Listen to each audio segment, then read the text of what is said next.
you're someone who feels like you need to get in front of people on a stage, or in this case on a phone, and post, and you don't do that, you're doing yourself a disservice.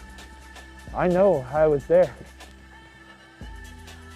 Days and days, years and years went by not posting anything, wanting to express ideas, wanting to connect with others and get my message out there, thinking I'm not good enough, thinking there's nothing special about me.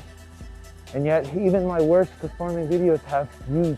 Somebody interacts with it, somebody likes it. Just that one person is worth it to keep going, because it feels good for me to perform and to express and to connect.